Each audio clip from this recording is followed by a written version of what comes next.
Hello everyone, MPSI 2022 के लिए previous year question में मैथ्स का ये है पार्ट 10 और 28 अक्टूबर 2017 की शिफ्ट 2 का ये है पार्ट 2। इसमें हम केवल मैथ के क्वेश्चंस ही सॉल्व कर रहे हैं और 48 तक इसकी पिछली वीडियो में हमने सॉल्व कर लिए थे।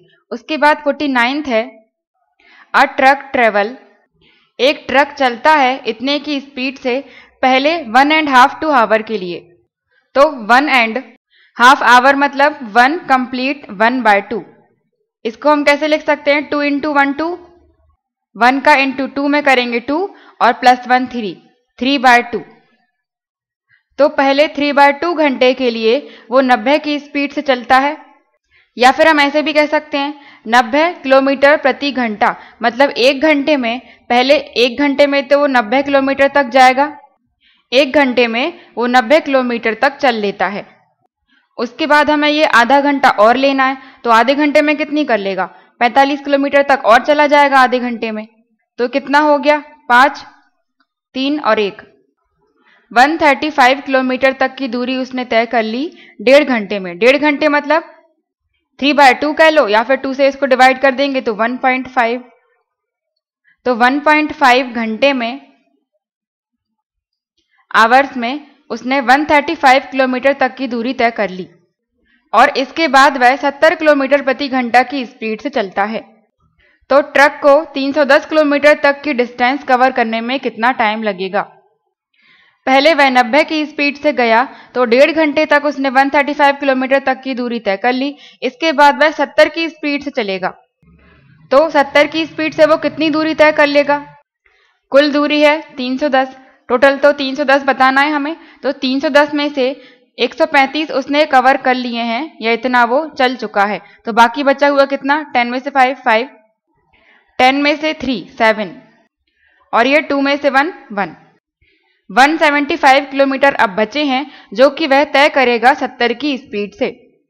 तो यहाँ से हम टाइम निकाल सकते हैं।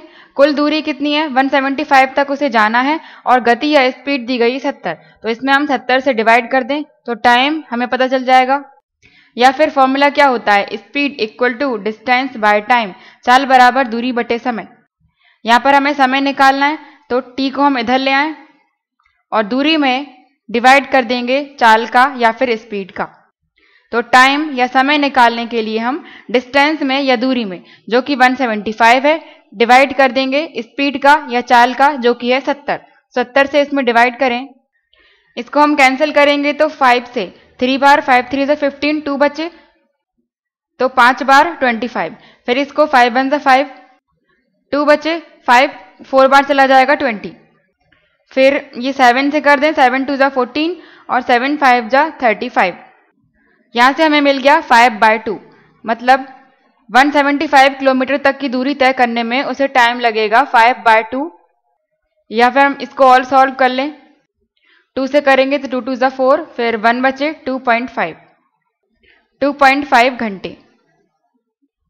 तो 2.5 घंटे का टाइम लगेगा उसे बाकी बची हुई दूरी तय करने में। अब ऑप्शन में ये 2.5 भी लिखा हुआ है, लेकिन क्वेश्चन में पूछा क्या है? ट्रक को 310 किलोमीटर तक की दूरी तय करने में कितना टाइम लगेगा? तो पूरी 310 किलोमीटर तक का हमें बताना है, तो 135 भी लेना पड़ेगा और बाद में जो 175 आया था, 175 किलोमीटर तक की दूरी थी जिसको तय करने में टाइम लगा था 2.5 घंटे का। तो ये पूरा समय हमें बताना है। इन दोनों को प्लस कर देंगे, 5 और 5 0, मतलब 10 की 0 2 1 3 और 4, ये हो जाएंगे 4.0 घंटे या फिर 4 आवर्स या 4 घंटे। ऑप्शन फर्स्ट हो जाएगा करेक्ट। नेक्स्ट है एट व्हाट रेट %, कितने % की रेट से, यहाँ पर कंपाउंड इंटरेस्ट दिया गया है, चक्रवृद्धि ब्याज की दर बताना है। तो किस रेट से इतने रुपए इतने हो जाएंगे 2 साल में?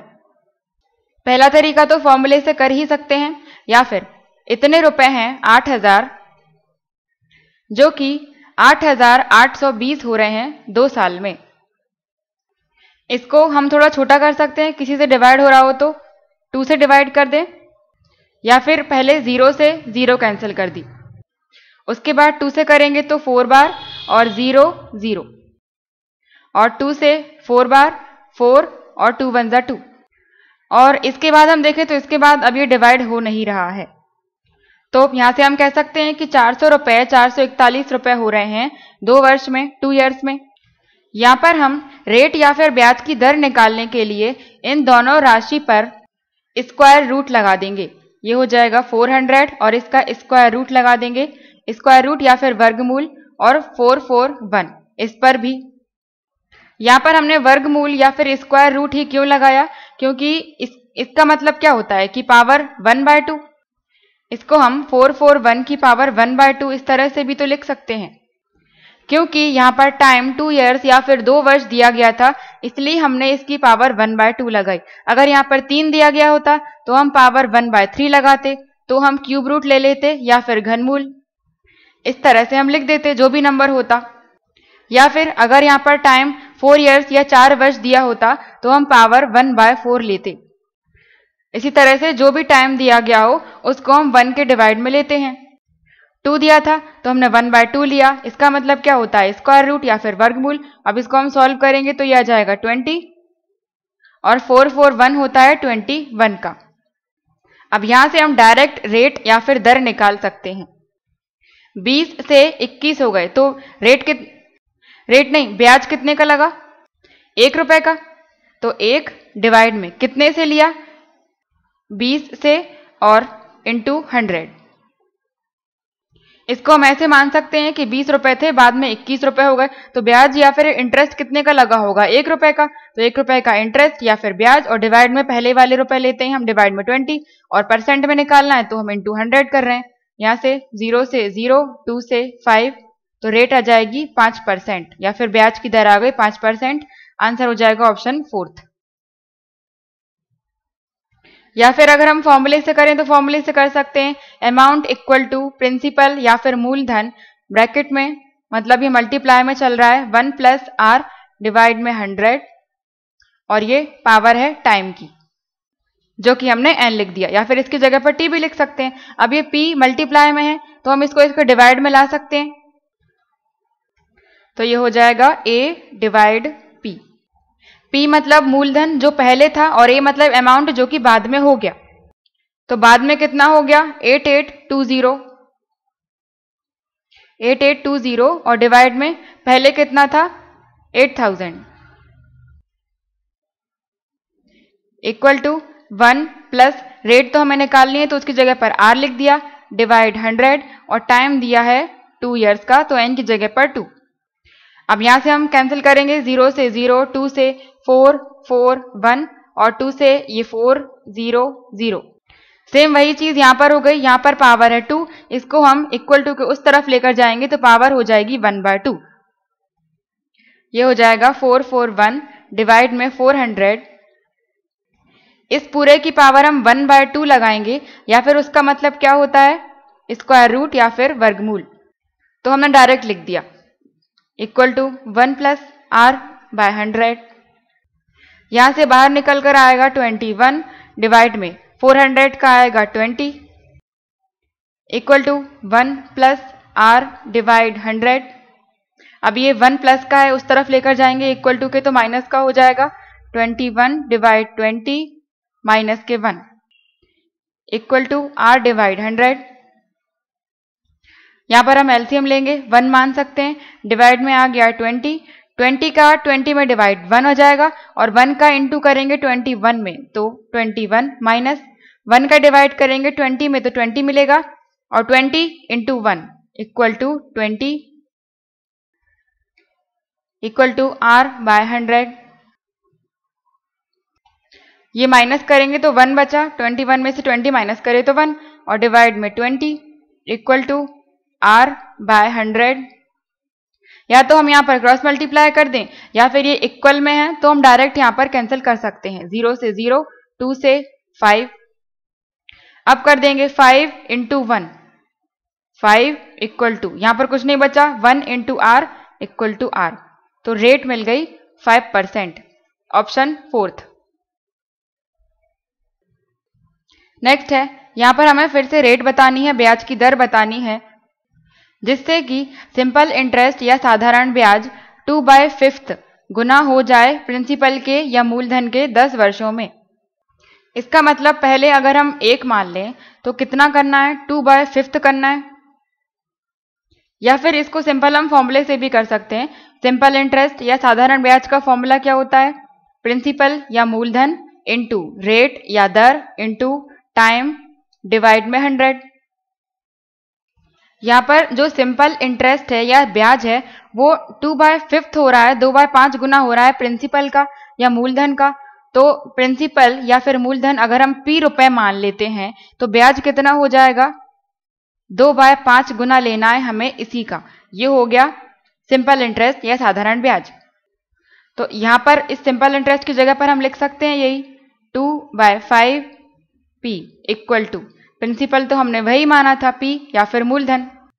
P की जगह पर कुछ भी मान सकते हैं क्योंकि कैंसिल तो होना ही है। अब रेट हमें पता करनी है तो उसकी जगह पर R ही लिख देते हैं, इनटू टाइम कितना लेना है, 10 वर्ष का।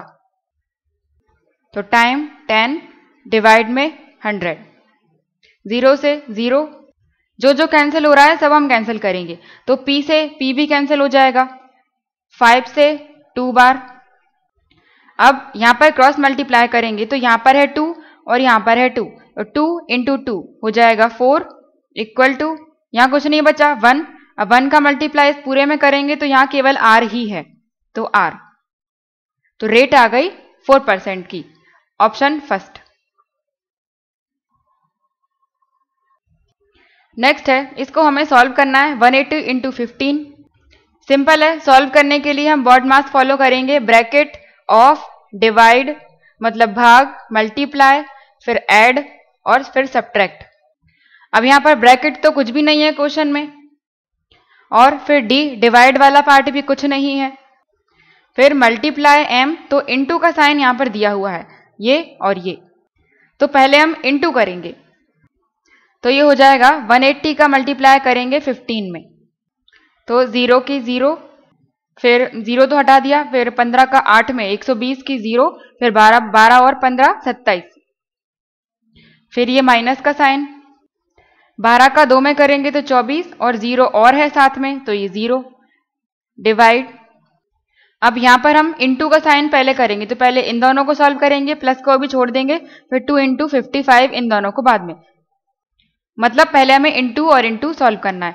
तो 8 का 0 में 0, 8 इंटू 4 32 की 2, 3 बचे, 8 9 10 11, फिर ये प्लस का साइन और 2 का 5 में करेंगे तो 0 10 11। अब इसको माइनस कर लेंगे, 0 में से 0, यहाँ पर 0 है तो 10 मान सकते हैं, 10 में से 4 जाएंगे 6, यहाँ पर 6 बचेंगे, 6 में से 2 4 और ये 2।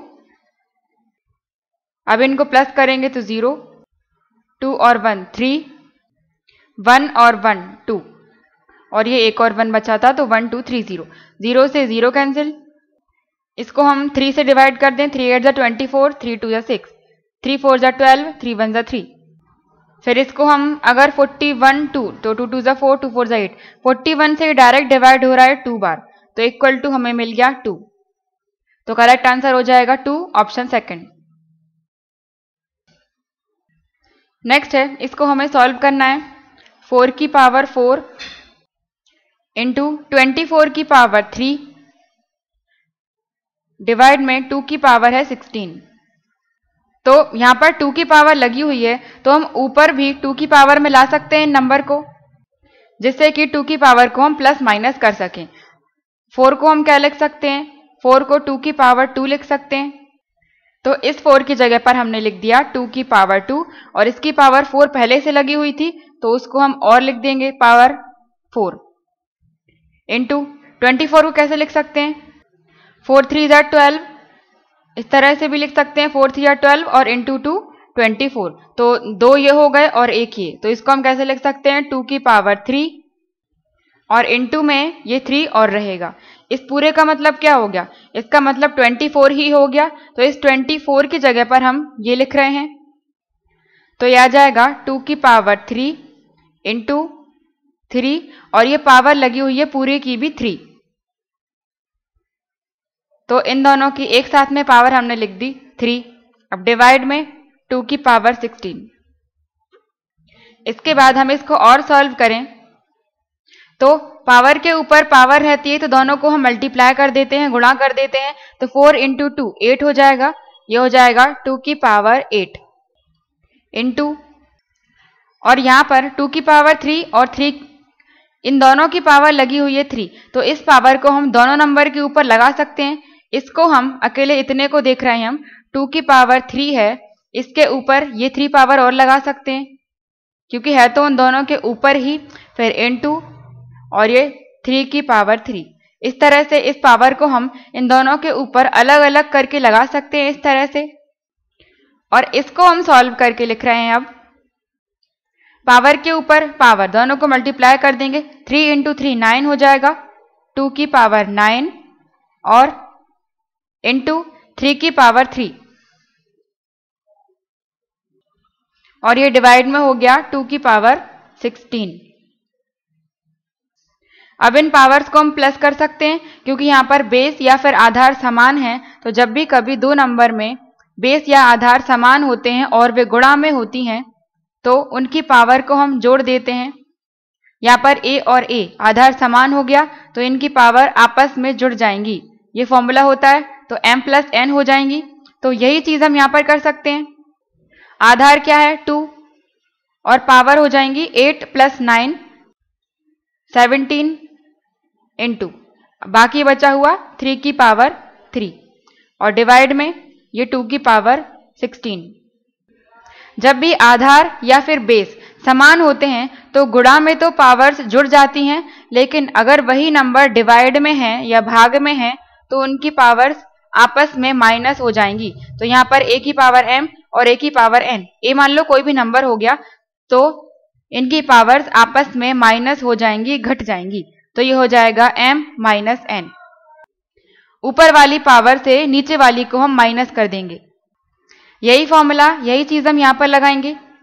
2 है और 2 और 2 आधार समान हो गए, तो ये हो जाएगा 2 और इनकी पावर है 17 और 16, तो 17 में से हम 16 को माइनस कर देंगे तो बचेगा 1, तो ये हो जाएगा 2 की पावर 1। अब यहाँ क्या बचा 3 की पावर 3, इसको और सॉल्व कर लेंगे। 2 की पावर 1 मतलब 2 होता है और 3 की पावर 3 9 27,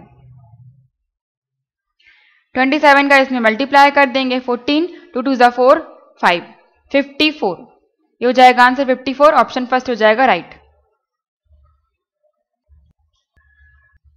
नेक्स्ट क्वेश्चन है a ratio b equal to 3 ratio 2 दिया है, b और c का रेशो 3 रेशो 4, तो हमें a रेशो c बताना है।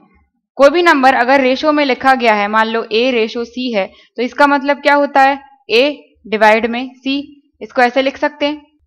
तो जब भी कभी a b और b और c दिया गया हो और a और c पूछा है तो यहाँ पर b और b तो कैंसिल हो जाएगा। a रेशो b को हम क्या लिख सकते हैं a डिवाइड में b।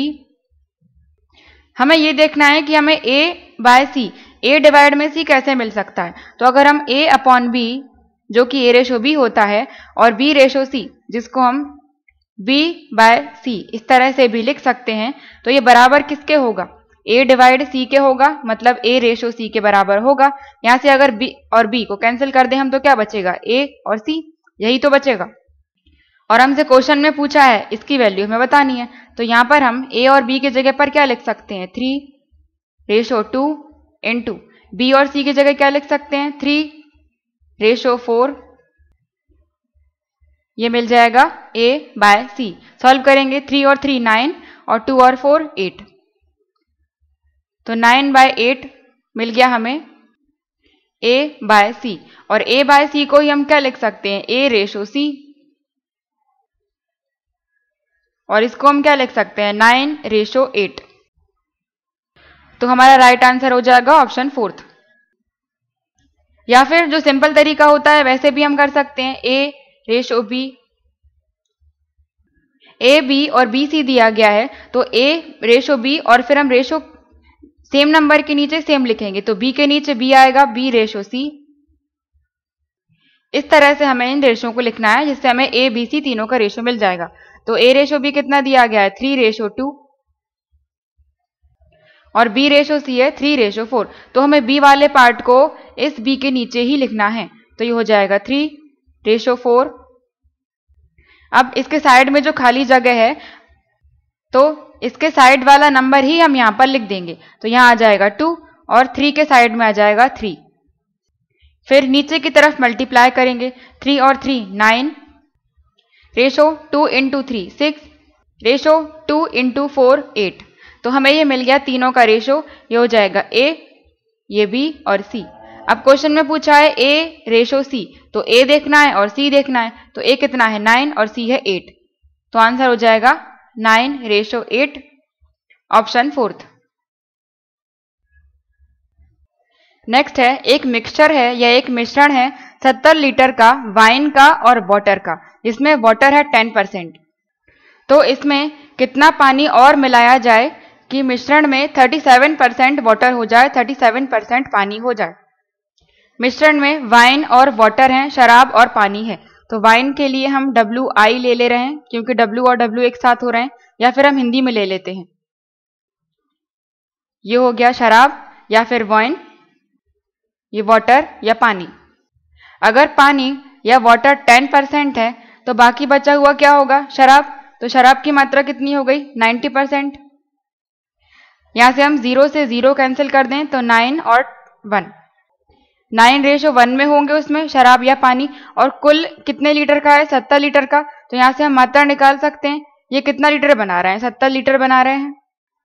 तो यहां से हम इन दोनों को प्लस करके 70 के बराबर में लिख सकते हैं, 9 प्लस 1 10 हो जाएंगे, 10 इक्वल टू 70 लीटर। 0 से 0 कैंसिल, तो यहां से हमें मिल गया 1 इक्वल टू 7 लीटर। तो इस 1 की जगह पर हम 7 लीटर लिख सकते हैं, मतलब पानी कितना हो गया 7 लीटर, और बाकी बची हुई शराब कितनी हो जाएगी, 70 में से 7 को माइनस कर दो, 63 लीटर। ये हो गई शराब की मात्रा और ये हो गई पानी की। अब इसमें हम कितना पानी और मिलाएं कि पानी का परसेंटेज 37% हो जाए। पहले 10% था, 37% हमें पानी करना है। तो अगर 100 में से पानी 37% हो गया तो शराब कितनी बची, 100 में से माइनस कर दो, तो 10 में से 7 3 63। जो बाद वाला मिश्रण होगा जब पानी मिला दिया गया है तब उसमें शराब हो जाएगी 63% और पानी हो जाएगा 37%। और इसमें केवल पानी मिलाया जा रहा है, लेकिन शराब की मात्रा बिल्कुल नहीं मिलाई जा रही, जितनी शराब पहले थी उतनी ही बाद में भी है 63%। और यहाँ पर साफ दिखाई दे रहा है कि जितना परसेंट है उतना ही लीटर भी है। इसका मतलब ये कितना हो जाएगा 37 लीटर। तो कितना मिलाया, 37 में से 7 को माइनस कर दो, 30 लीटर पानी और मिलाया होगा। ठीक है, या फिर ऐसे भी देख सकते हैं, पहले शराब और बाद में शराब बराबर थी, तो यहां से हम 63% को बराबर लिख सकते हैं 63 लीटर के, क्योंकि सेम है 63 लीटर। यहां से 63 से 63 कैंसिल, तो यहां से कह सकते हैं कि 1% इक्वल टू 1 लीटर। तो यहां से 37% की वैल्यू कितनी हो जाएगी, 37 का मल्टीप्लाई कर देंगे, 37% इक्वल टू 37 लीटर। तो पानी की मात्रा कितनी हो गई 37 लीटर, बाद में 37 लीटर हो गया।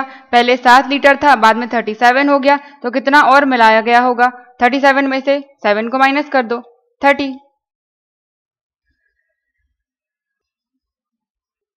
नेक्स्ट क्वेश्चन है A और B। इसका मतलब A किसी काम को 15 दिन में कर सकता है और B किसी काम को 10 दिन में, और इन दोनों ने कॉन्ट्रैक्ट लिया है या ठेका लिया है काम को खत्म करने का इतने रुपए में। तो हमें A का हिस्सा बताना है। A किसी काम को 15 दिन में कर सकता है और B 10 दिन में। तो यहां से हम कुल कार्य निकाल सकते हैं, इन दोनों का एलसीएम लेके 15 और 10 का एलसीएम आ जाएगा 30। तो ये हो गया कुल कार्य या टोटल वर्क। यहां से हम एक दिन का काम निकालेंगे, वन डे वर्क, कि एक दिन में इन दोनों ने कितना काम किया। तो कुल कार्य में कुल दिनों की संख्या से जब डिवाइड करेंगे तो 30 डिवाइड 15, तो ये कैंसिल हो जाएगा 2 से। तो A एक दिन में 2 कार्य कर लेता है, और 30 में डिवाइड करेंगे जब 10 से तो मिलेगा हमें 3। तो A एक दिन में 2 कार्य करता है, B एक दिन में 3 कार्य कर लेता है। और जब भी हमें कुल रुपए में से किसी एक का हिस्सा बताना होता है तो हम उन दोनों के एक दिन के कार्य के अनुपात से ही लेते हैं, या फिर इसी अनुपात को या इसी रेशो को हम ए और बी की क्षमता का रेशो या फिर एफिशिएंसी रेशो कह सकते हैं। अब हमें ए का हिस्सा बताना है, तो ए का रेशो हम ऊपर लिखेंगे। ए का रेशो कितना है 2, और डिवाइड में इन दोनों रेशो को प्लस करके 2 + 3 हो जाएंगे 5, और कितने में से बताना है 30,000 में से। कैंसिल कर देंगे, 5 से डिवाइड हो जाएगा 6 बार 30, तो बचेंगे 3 0, 2 × 6 12, तो यहां से ए का हिस्सा मिल जाएगा 12,000। ये हो जाएगा आंसर, ऑप्शन थर्ड। इसके बाद अगला मैथ का क्वेश्चन है 94।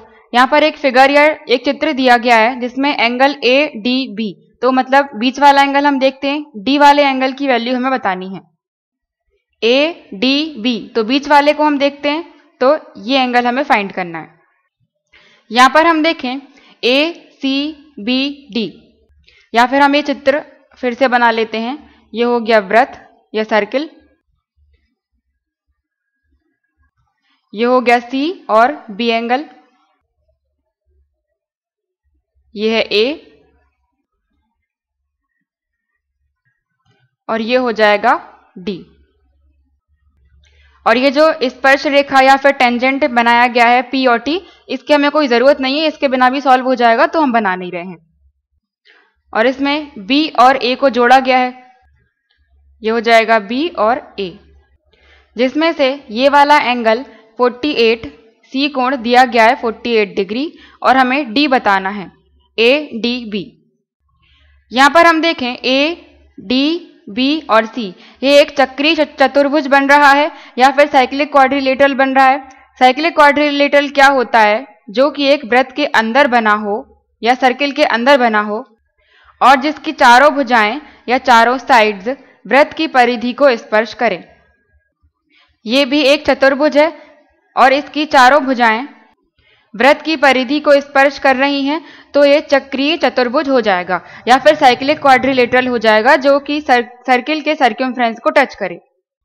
और इसकी एक प्रॉपर्टी या फिर रूल होता है कि इसके जो दो विपरीत एंगल या फिर विपरीत कोण होते हैं, ये और ये, इन दोनों को जब हम जोड़ेंगे तो इन दोनों का सम आएगा 180 डिग्री। या फिर बाकी के दो विपरीत कोण भी हम ले सकते हैं, ये दोनों अपोजिट एंगल, इन दोनों को जोड़ेंगे तो भी 180 ही आएगा। इसी तरह से हम इस चतुर्भुज में भी देख सकते हैं ए डी बी सी, इसके विपरीत कोण या अपोजिट एंगल क्या हो जाएंगे? एंगल बी और एंगल ए। इसके सामने ये है तो इसका विपरीत ए हो गया, एंगल बी और एंगल ए, इन दोनों का सम या इन दोनों का योग होगा 180 डिग्री। उसी तरह से दूसरे विपरीत कोण सी और डी, तो एंगल सी या कोण सी प्लस एंगल डी, इन दोनों को जोड़ेंगे तो इन दोनों का योग भी 180 डिग्री ही आएगा, 180 डिग्री ही आएगा। अब इन दोनों इक्वेशन में से हमें किसकी जरूरत है? बी और ए से हमें कुछ नहीं करना है क्योंकि हमसे पूछा है डी, तो डी और सी से हमारा आंसर निकल आएगा। इस वाली इक्वेशन में हम देखेंगे एंगल सी दिया गया है क्वेश्चन में, एंगल सी कितना है 48 डिग्री, प्लस एंगल डी हमें निकालना है, तो एंगल डी की जगह पर हम एंगल डी ही लिख दे रहे हैं, कोण डी की जगह पर हमने कोण डी ही लिख दिया, इक्वल टू 180। इस 48, ये 48 प्लस का है, इक्वल टू के उस तरफ लेकर जाएंगे तो हम ये माइनस का हो जाएगा, 180 माइनस 48, तो ये हो जाएगा angle D equal to, minus करेंगे 10 में से 8 2, 7 में से 4 3 और ये 132 डिग्री। एंगल डी की वैल्यू हमें मिल गई 132 डिग्री, यही क्वेश्चन में पूछा था, तो आंसर हो जाएगा ऑप्शन सेकंड 132।